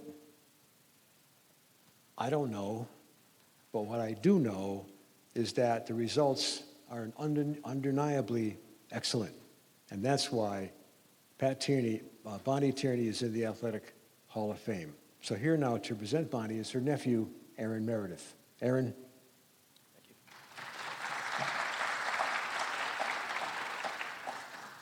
It is indeed my pleasure to provide introductory remarks for Bonnie Tierney, graduate of Rockville High School, class of 1973. Many of you know her as Bonnie, the gutsy, outspoken, no-holds-barred classmate and 1973 RHS Class Athlete of the Year, but I know her as Aunt Bonnie. Bonnie had enlisted in the Air Force shortly after she graduated and later received her commission as Second Lieutenant in the United States Air Force in 1981. My mother, Robin, and my Aunt Karen also graduated from RHS. To this day, they are still referred to as the 3 Tierney sisters. My mother would often talk about my Aunt Bonnie's athletic records of achievement and always said that she had followed in her footsteps.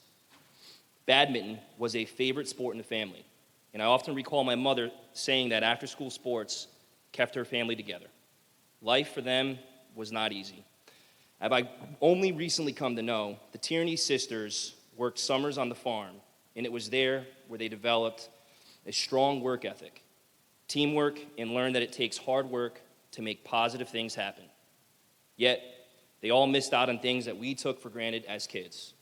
Summer trips to the beach, going out to the movies, nights out driving, and, well, just getting into good trouble. Aunt Bonnie, I want you to know that I'm equally proud of you. You sacrificed a great deal to this country in the military, singly raising his son, my cousin Jason, while living and traveling to more than 29 countries in the world. Jason, too, followed in your footsteps, spending his entire Air Force career fighting the war and global terrorism, while serving in Iraq and Afghanistan. You made a difference in many people's lives. It is now my pleasure to present Bonnie Tierney for induction into the Rockville High School Athletic Hall of Fame.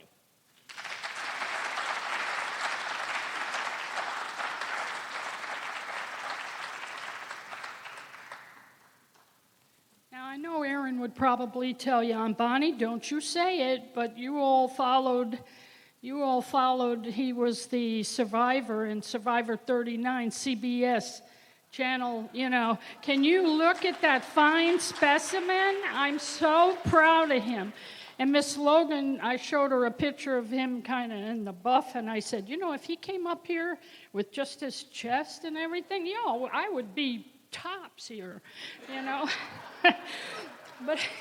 But anyway, his wife Amanda's here today too, and my niece flew in from Florida. I'm just so proud to stand here, humbled. I thought I wasn't gonna say anything about my military career. I may be led later to say a few words.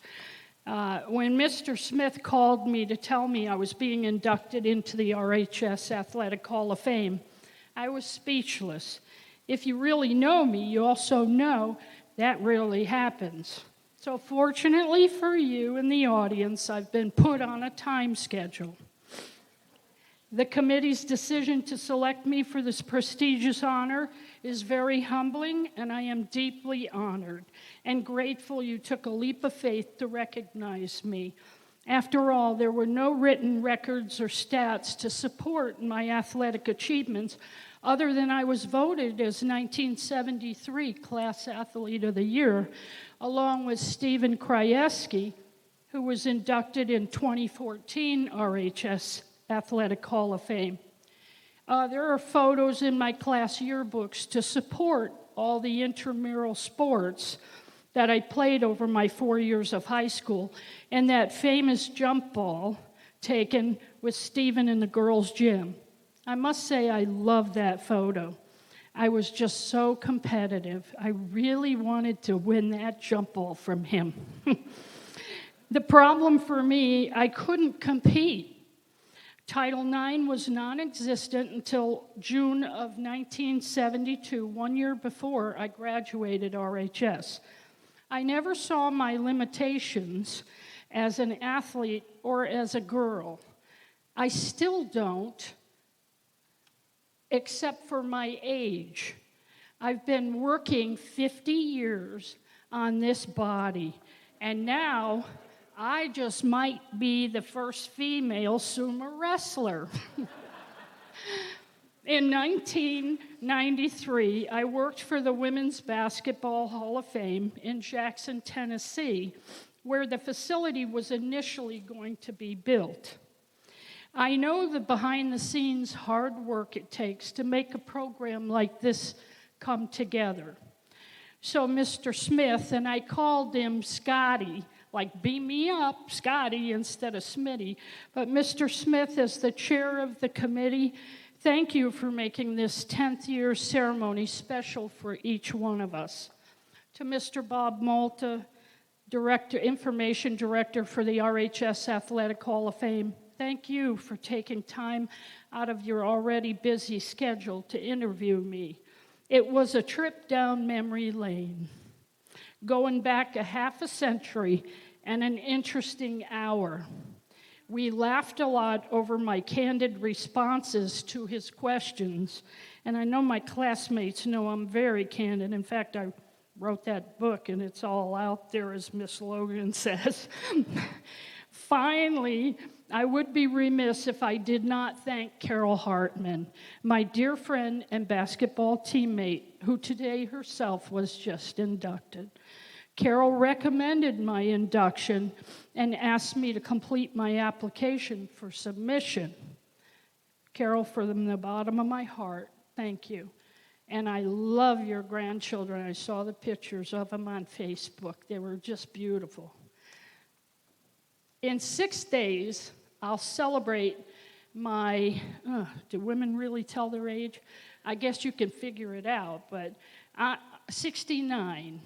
And you know, I came up here, I'm going to veer off just a second. I came up here to be with my classmates from my 50th year class reunion, so it simultaneously happened. I have a lot of my friends here, and I'll talk about that. But while I was in there, Mark Warner, you know, Senator Mark Warner, he's a graduate of our class, 1973. And he tried to quiet the audience when Paul Menard, our valedictorian, was reading a poem. But he said, folks, do you know I'm the chairman of the Intelligence Committee? And he says, and you know what I'm going to be doing? Looking into UFOs. And everybody was like laughing. And I raised my hand and I said, hey, Mark, because I always told him, until you're the President of the United States, you're Mark to me. So I said, I saw a flying saucer in Bentwaters, England in the 80s. Jason and I were driving down the road. You're going to think I'm Lulu, but that spaceship came in, hovered over, and the next morning we did have a sighting. So he says to the class, oh, Bonnie, we all know you took a trip on that spaceship 40 years ago, and you've been on it ever since. And I said, yeah, but for the last 10 years, I've landed on my feet. So it's all good. But he didn't know that it would tie into my speech, which I already had talked about. So in the back of the auditorium, I have placed my time machine.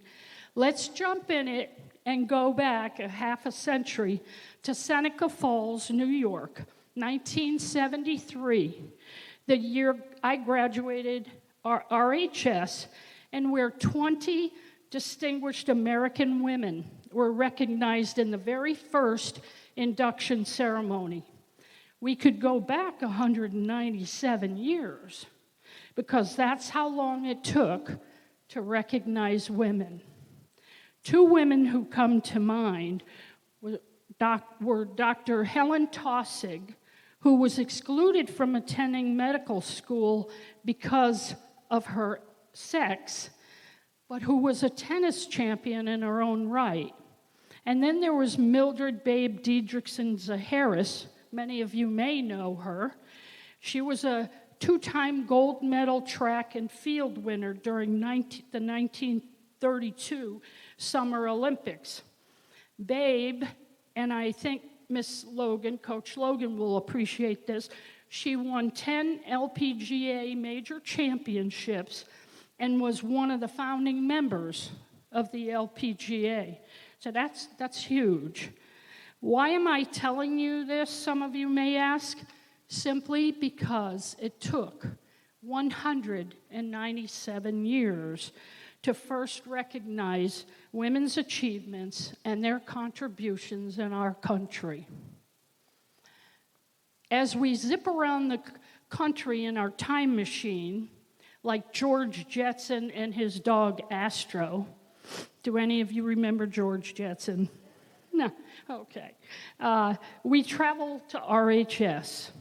Imagine hovering over the girls' gym, where players like Sue Harriman traversed the basketball court like a fast buzzing bee, making layups like no other woman I had ever had the privilege to play alongside.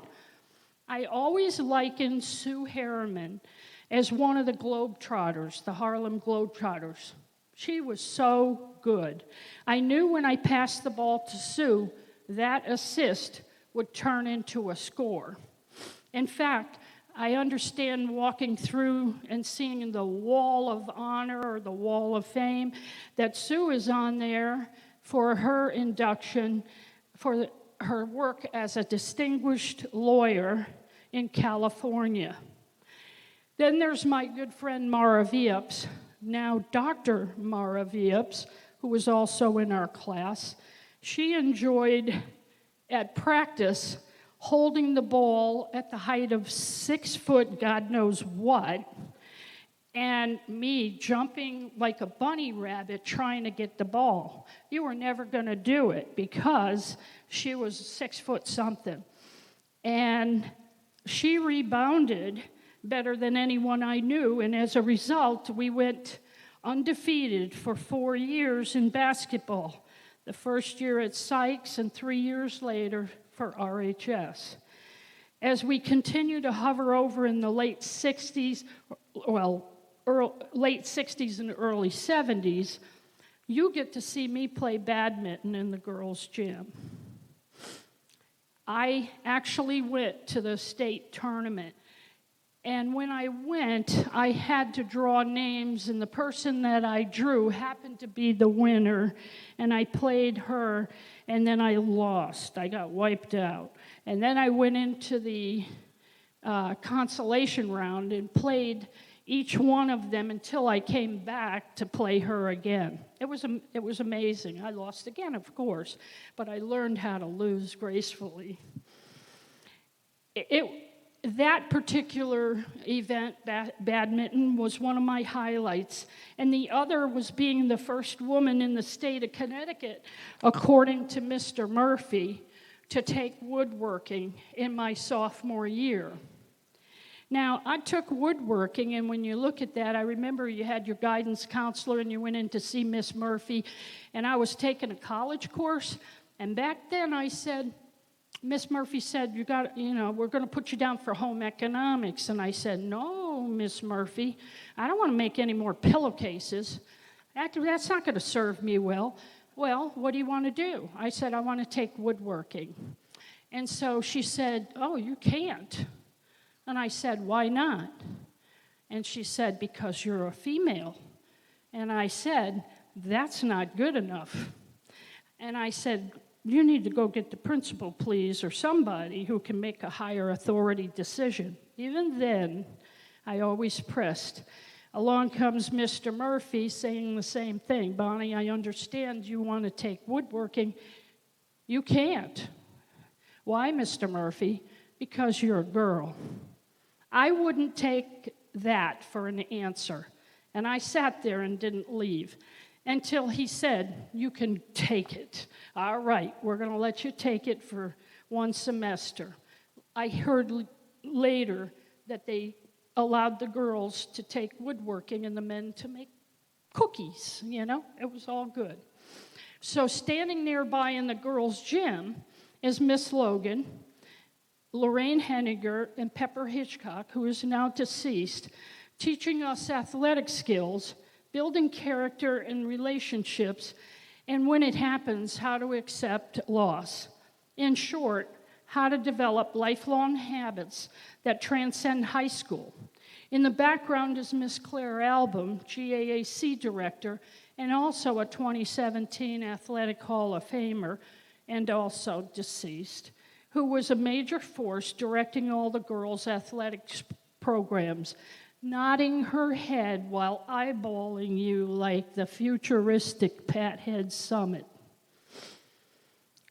And that's another story, Pathead Summit. I sat on the Women's Basketball Hall of Fame to build it, and I remember I had a job getting paid from them, and I said, it'd be wonderful if the Connecticut Huskies were against the Tennessee Vols.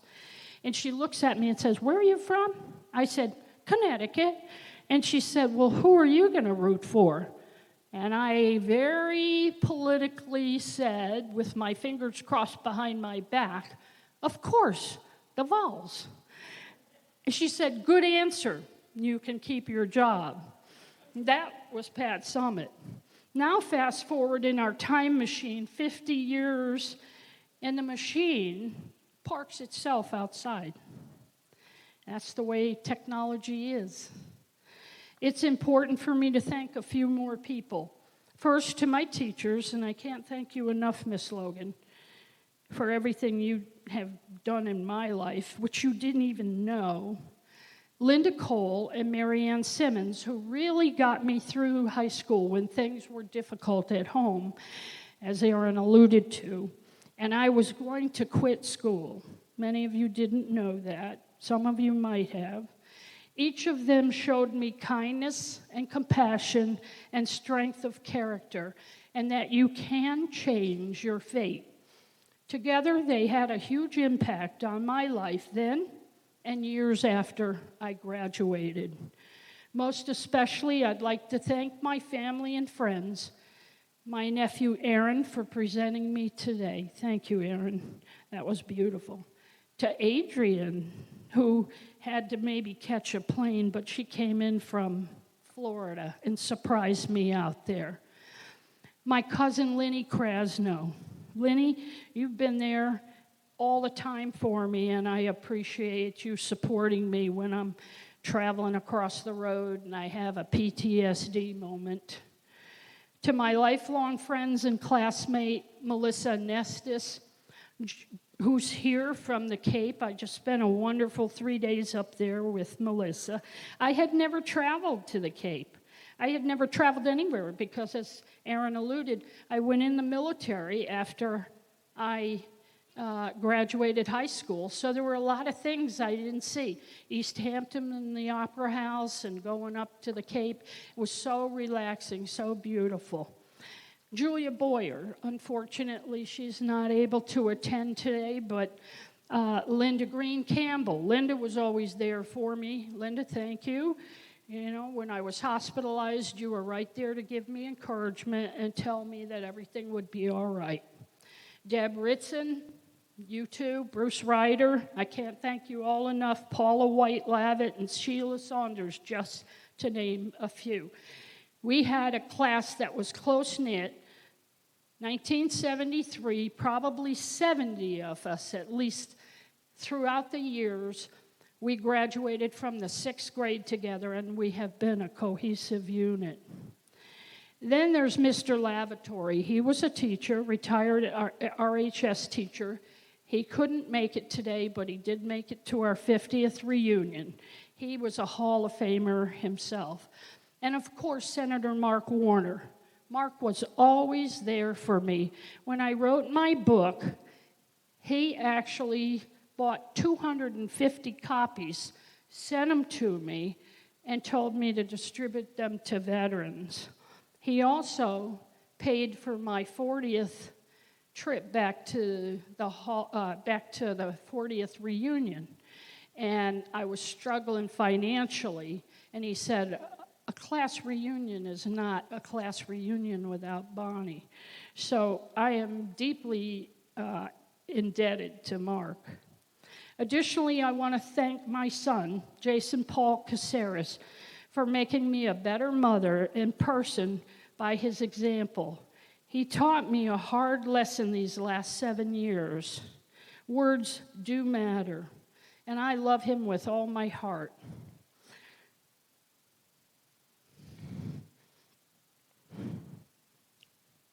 I'm not known to cry, but I gotta tell you, when he went to Afghanistan and Iraq, and after what I experienced in the military, I grabbed a bag with $10,000 in it, and I drove up to Minnesota where he was going to combat life-saving techniques, and I said, Jason, if I can spare you what I saw in the military, let me tell you that I will take you across country, and I'm willing to leave everything I have to save you. And my son said, Mom, Dad served, you served, Karen, Aunt Robin, Uncle Tom, my grandfather, everybody in our military, everybody in our family. World War II, my Uncle Jake, he was in Normandy. Unbelievable history, and my son stands there and says, I'm going to do my duty too. It choked me up that if I ever lost him, I couldn't imagine the trauma I would have had knowing, but I actually told him, you do what you have to do, but I'm ready to take you and go. Finally, I want to thank my two sisters, also RHS graduates, Karen Tierney and Robin Tierney Meredith, Aaron's mother. We Tierney sisters are something else. Genuine, kind, strong, resilient, and we are all very athletic. After all, each of us worked on my Uncle Jake's tomato farm, walking up and down 10 acres, picking tomatoes and peppers during the summer, and on weekends while our classmates, as Aaron alluded, went to the beach to have fun. We were building muscle mass by lifting 30-pound bushel baskets and picking 10 acres up and down, up and down. And I have to tell you, those bushel baskets back then sold for $2 for 30 pounds. Can you imagine? Tomatoes, I mean, how much are they today? $3.49 a pound? Unbelievable. But as a result, we're physically strong women. My older sister Karen played baseball, and my brother Tom, with his friends. And Aaron, she could smack a hard ball better than most of his friends. She was usually the first person picked for the team over the guys, believe it or not. My younger sister, Robin, as again Aaron alluded to, likes to say she followed in my footsteps, playing badminton and other sports. But in fact, she made the Journal-Inquirer post Title IX for her excellent sports abilities on numerous occasions. Her badminton skills were superior. And when I talked to her, I said, "You should be standing up here with me. You're so good. You're better than I was." And she was a sharp badminton player. I have to tell you one more thing off script. And I can't stand in this Hall of Fame without recognizing the fact that you brought up my history with the military. We had Dick Tingley as our athletic director during the time I was here in 1978. And Dick Tingley was our, what do you call him, not tour, we went to Spain, and he was our chaperone. But when I was over in Frankfurt, Germany, working with the identification and processing of the 241 Marines that were killed in Beirut, Lebanon, the name Tingley came up. And I looked, and somewhere along the line, Ellington, Connecticut, well, I said, certainly that might be a relative of Dick Tingley. I didn't think it was his son. Years later, Mr. Lavatory told me that that was his son. So on October 23rd this year, it will be 40 years that we remember. We say never forget. So what I want you to do is to think about that time, because that was the largest terrorist bombing that hit our troops abroad before September 11th. And so with that, I feel like I'm standing on hallowed ground, actually. So, you see, it really does take a village of people caring, of teachers, classmates, friends, and family, helping us to become better people. And so to conclude, I'd like to read a brief poem from James Baldwin, very brief. The longer I live, the more deeply I learn that love, whether we call it friendship or family or romance, is a work of mirroring and magnifying each other's light. Gentle work, steadfast work, life-saving work. In those moments when life and shame and sorrow occlude our own light from our view, but there's still a clear-eyed, loving person to beam it back in our best moments. We are that person for one another. Thank you, and I am deeply honored.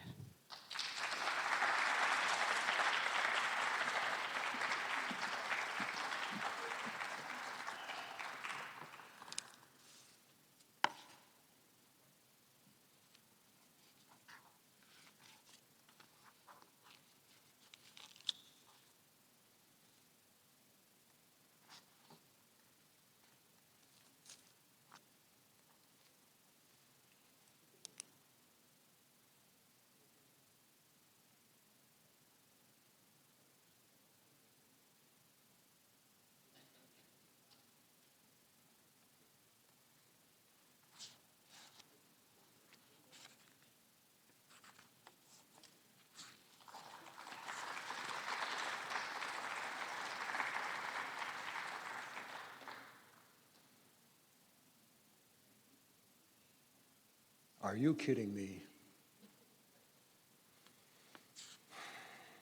We have a lot of people to thank this afternoon. Next year, we'll have the 11th induction ceremony. It'll be on September 15th, 2024. If you're interested in joining the Rockville High School Athletic Hall of Fame Committee, please reach out to any of us, reach out to Athletic Director Jeff Farrell for more information. We're always looking for help. Nominations for the Hall and the Williams Exceptional Service Award can be made by contacting any Hall of Fame committee member listed in the program. And if you have any questions, there's a thing out there called Frequently Asked Questions sheet. Please pick one up on your way out of the auditorium. Special thanks to Lights and Audio Tech, Lisa Trussell, everyone who generously contributed to this year's Hall of Fame event.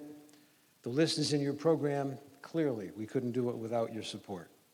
Superintendent of Schools Joseph McCary, Vernon Board of Education members, Athletic Director Farrell, our custodial staff never gets enough credit. Thank you guys for your assistance throughout the year and this weekend especially. And the RHS Ag Department for providing our boutonnieres and our corsages. Geisler's Supermarket for catering their assistance and food for our social. Dan's Engraving in Willimantic for making all of our Hall of Fame plaques.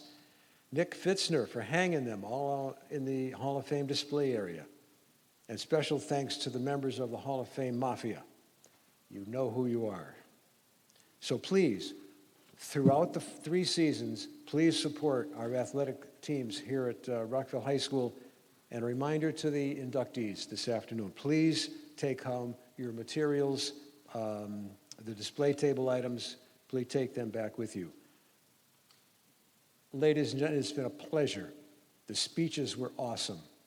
Thank you very much for attending and have a great afternoon. Thank you again. I love you all.